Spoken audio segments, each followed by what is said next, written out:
umwana wananiwe wo kwifata sinamenye unanirwa kwifata uwo ari we yabaye umukobwa yabaye n'umuhungu bose bananiwe kwifata ntibikabe ibyo uruhande rumwe gusa ejo kuko njya mbyumva abana bagaterwa n'inda bari mu mashuri bakirukana umwana w'umukobwa uwamuteye inda ntawe ushaka kumumenya cyangwa n'uwamumenye ntacyo bimugarukaho ntabwo ari byo cyaha ni icya babiri niba ariko bishaka kukiwaha n'umwe gusa undi ukamwihorera ariko ntibizanatubuza abakobwa bafite imyaka 15 y'amavuko bashobora kwemererwa kuboneza urubyaro mu gushakana kubaka urugo sibyo no gushakana utabivuze neza nabyo abantu bakumva ko ari ibintu biri temporary agenda I think it is problematic wewe wabyumva gute ku ruhe ruhande muri debate wowe nyakubahwa perezida wa repubulika uko mbyumva icya mbere ni ukuhangana n'ikibitera abatera nk'uko mwabyumviye rero ubu ngubu ugiye kuzajya ubyara umwana niyamara kuza imyaka 15 hanyuma ahite ajya kuboneza natajya kuboneza rero urabyumva nawe nyine ibintu bizabibazo nyakubahwa perezida wa repubulika y'u Rwanda onye ko arimo arababwira ati ari uwo waba yahohotewe ndetse n'uwahohoteye abo bantu bose bagomba gukurikiranwa ntabwo byumvikana ko umwana w'imyaka 15 yahura n'undi akamutera inda hanyuma wa mukobwa akirukanwa hanyuma wamuteye inda ntakurikiranwe ibyo ngibyo rwose abana bagomba gukurikiranwa bose kubera yuko baba barenze ku nshingano nyine wumva ko nyine baba barateshutse nyine tu nk'uko bisanzwe rero ni Mbonandabo TV nk'ibisanzwe wowe uri kundeba aka kanya haba mu gitondo cyangwa nimugoroba cyangwa na saa sita ni wa muhungu wanyu yitwa Mbonandabo TV nk'ibisanzwe rero nkaba ngiye kuzambagezaho ibiganiro bitandukanye kandi bimeze neza cyane icyo nagira ngo mbabwire rero uzajya ubasha kureba izi video zanjye uzajya ubasha gukora subscribe ndetse na share ndetse na comment hanyuma uzajya ubasha gukora izo comment na share na subscribe ujye usigaho igitekerezo ujye usigaho ugatuye niba wenda ari ibintu wenda muri comment ugati wenda ibi bintu muri comment ibintu mwavuze nibyo cyangwa sibyo ariko ibi bintu musaza aba yabivuze rwose nukuvuga ngo ugiye kuzajya ubyara umwana niyamara kuzuza imyaka 15 hanyuma ajye kuboneza muri rusange rero ibintu numva bikomeje kugorana nanjye ubu byancanze ntabwo ndi kwibaza umwana w'imyaka 15 kazajya ajya kuboneza urabizi uko abenshi nibwo baba bagipfundura n'amabere bamwe hari n'aba batayafite ariko abenshi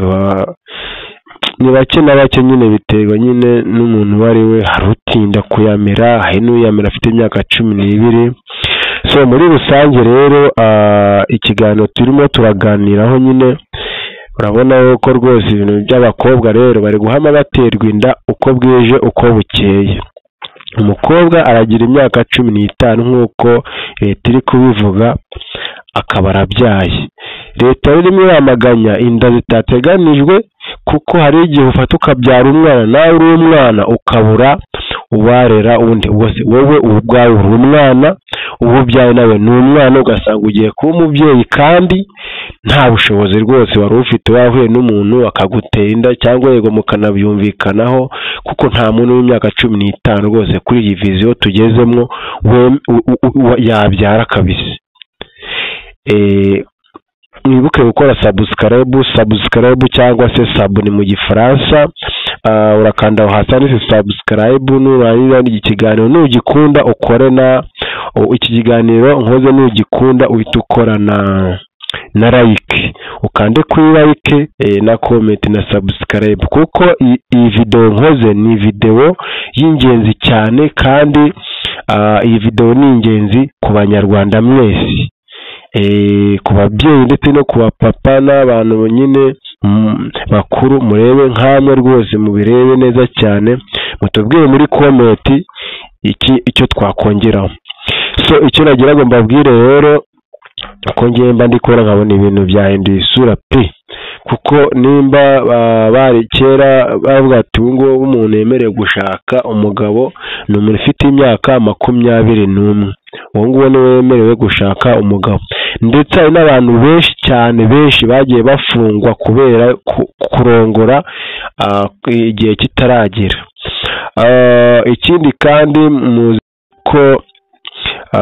ibintu mutari muzi, icyo kintu rero mutari muzi rero ni ikihe?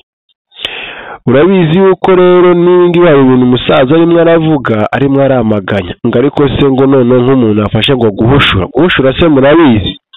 Guhushura rero bavuga ni ugutura hasi, ni ugushaka utabimenyesheje.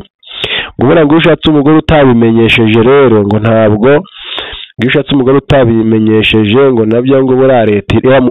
ishatse yagukurikirana. Muri rusange rero ibyo ngibyo ntabwo, gushaka mu buryo butemewe ntabwo byemewe nyine. Mugerageze rero, mugerageze musezerane, mugende ku murenge ndetse no mu itorero muwe abakristo beza. Rubyiruko cyo babwira rubyiruko mwitondere gushaka abakobwa, ngo murimo ngo murabatera ngo amada ngo muzabatungira iwabo. Have utazacunga gatoya ugasanga uguye mu mazi abira kabyarawe, ugasanga uguye mu mazi abira kandi bitari ngombwa cyane. So icyo nagira ngo mbabwire we mugerageze rwose basore rwose, mwihangane mujye mushake mujye mureka gutenda abakobwa, kuko ntabwo byumvikana ko umusore azatangira imyaka 18 akiza ku myaka 30 afite abana barenga 15. Abo bana 15 nta kintu azabaha. Nawe ubwe nta kintu azaba yihaye, azabona ubushobozi bwo gutunga abana 15. Icyo kintu muteye muri comment mutubwire ati ibintu bimeze gutya. Ariko ngiye uko nabyumva rwose ibintu baba barimo barazana nibyo, ugiye kugira gutyo ukabona abana barenga nka 3 bose baratwite cyangwa bahetse abana. Wajya gutyo wajya nko ku mavuriro atandukanye ugasanga hari abana baje kubyara, wareba ku marangamuntu ugasanga nta nirangamuntu banagira. Wabaretse se wavute ryari, ukumva afite wasanga aba 2010, aba 2007, aba 2008 bari mukuru. So mu by'ukuri rero baboneze hanyuma nibamara kuboneza ntabwo abantu bazongera kuzajya babyara abandi, bazajye bakura bige bamenye ubwenge. Uziga muri umwana wo mu wa 5 rwose ari muri iyo myaka. So icyo nagira ngo mbabwire rero rubyiruko, nagira ngo mbabwire mureke gushurashura, mwitonde, kuko uri kubona ibyo ubona kumva ngo umwana w'imyaka 15 yaboneje, urumva ko rwose biba byamaje kurenga indi ntera, biba byamaje kurenga urundi rwego. So mugerageze reka nze nyakubahwa perezida wa repubulika nawe tumuhe ijambo ho gatoya, nawe agira ikintu abibwirira. Murakoze cyane, turasubira mu kanya gato cyane, nanjye ntabwo ndi butinde, ariko mwiko gukora subscribe nkuko nabibabwiye ndetse na like. Bitewe nuko bibajije gusa binjire mu mutwe wenda byagenda bihinduka. Cyambere twakomeza ikintu cyo kuvuga ngo umwana utagereje iki gihe ntabwo yarakwiye kuba aterwa inda n'uwo ari we wese. No kuvuga ngo ubikora aba ari mu cyaha, kuko ahenshi ikibazo kinahari, hari ubwo bareba umwana wananiwe wo kwifata, sinamenye unanirwa kwifata uwo ari we, yabaye umukobwa yabaye n'umuhungu, bose bananiwe kwifata. Ntibikabe ibyo uruhande rumwe gusa ejo kuko njya mbyumva abana bagaterwa n'inda bari mu mashuri bakirukana umwana w'umukobwa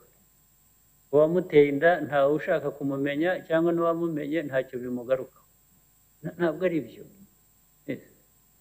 icyaha ni icya babiri niba ariko bishaka kukiwaha n'umwe gusa undi ukamwihorera ariko ntibizanatubuza guhora abantu mu miryango ahantu aho ariho hose kubirwanya ntibivuze ngo uzabica burundu ibyo ntabwo ari cyo bivuze ni ukubirwanya no kubimanura to the minimum ariko at the same time bikagira n'ingaruka ku babikoze in fact abenshi nk'abo bana niba yatewe inda afite imyaka 15 akenshi uzasanga atayitewe n'ufite imyaka 15 usanga uwamuteye inda afite imyaka 30 cyangwa 40 hari n'abagera muri 50 ugasanga nabo bateye abana so wait uburemere bw'ikibazo buri cyane kuri abo bandi ntabwo ari umwana gusa mu buryo buri realistic rero bwo kurwanya ikibazo twabanza tukemera ngo iki ni ikibazo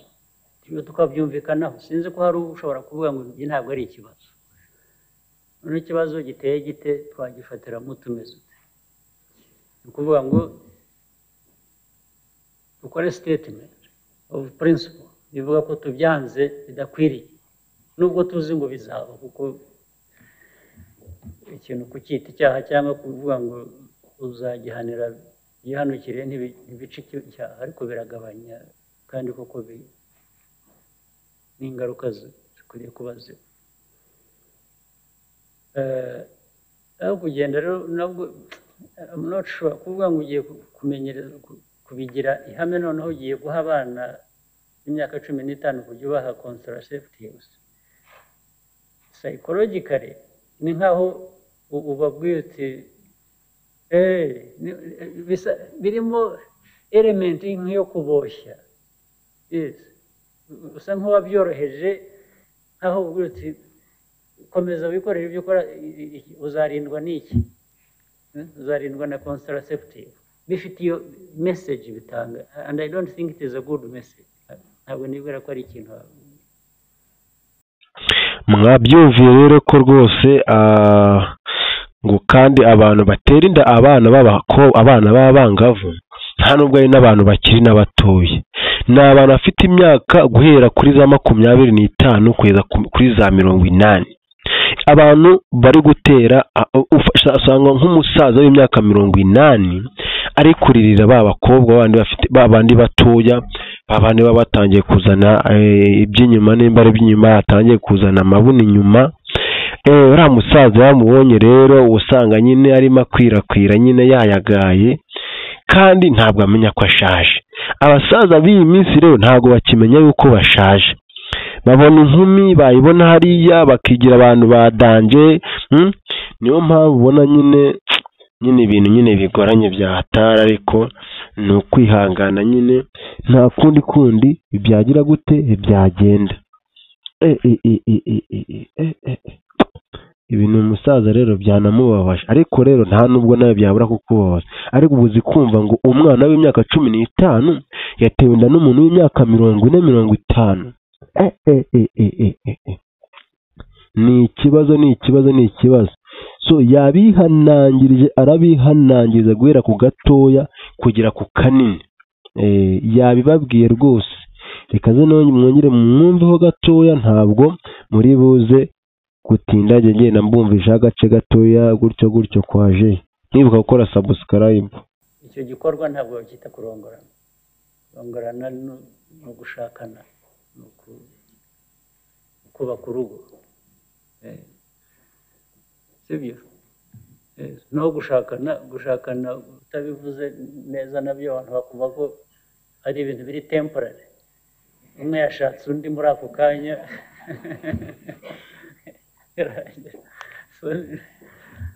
gusa twiga ikinyarwanda neza okay ntiturangije I think so. Mujiro umunsi mwiza, a definitive answer on if you had asked me 20 years ago. There are very few things. From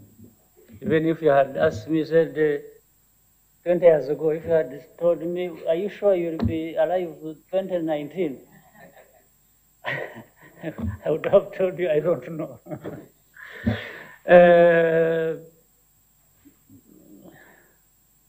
Things even as they have arrived, things as they have happened over the years. The growth of the economy, the stabilization of the country, the reconciliation process, the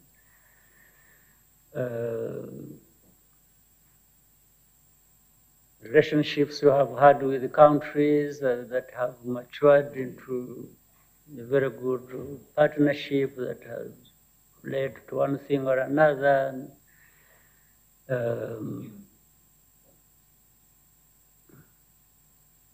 Including, you remember, even from the beginning, when people used to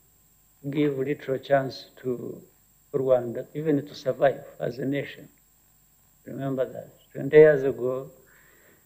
no one really seemed to be sure Rwanda would survive. Nabanje kuvuga ibyanjye personally, but even as a nation, people didn't or were not sure whether the nation would survive. But it survived.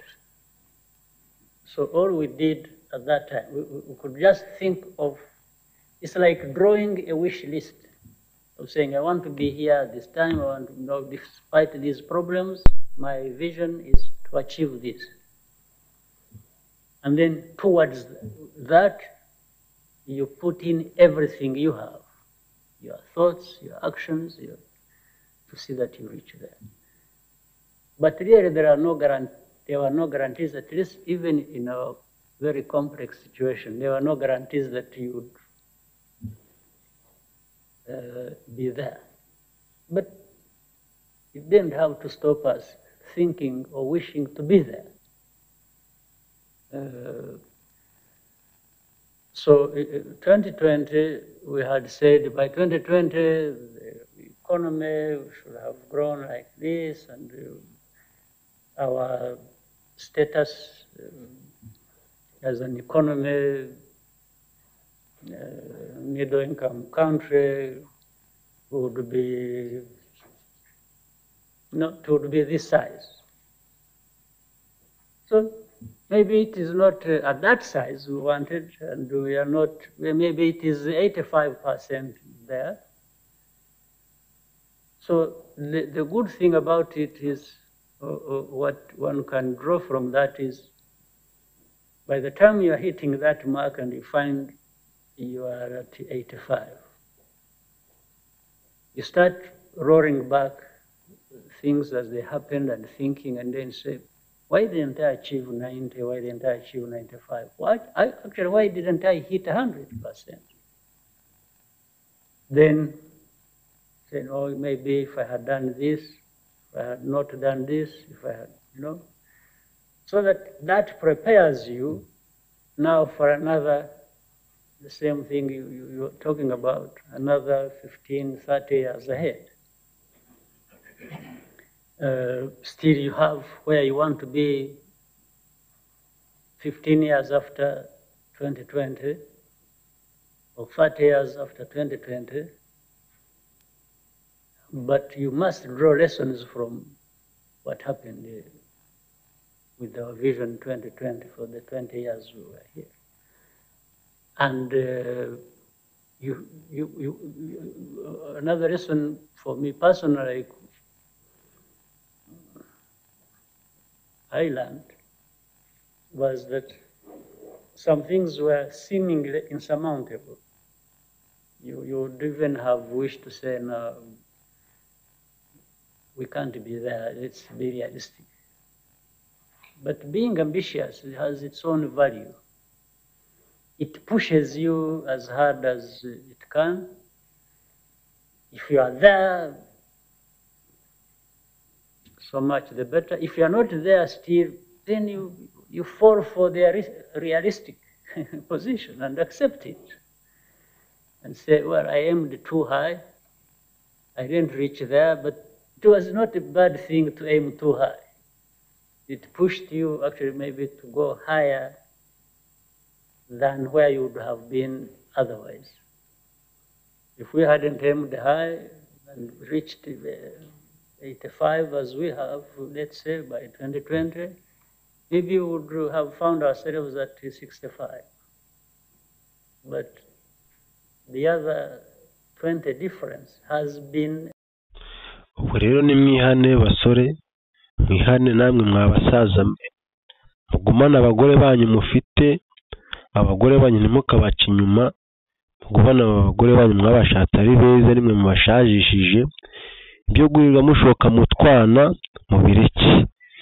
ibyo gushoka mutwana rwose mubireke, mubireke rwose, ni mubireke kuko ibi bintu nimubikomeza rwose nta hantu biraza kubageza,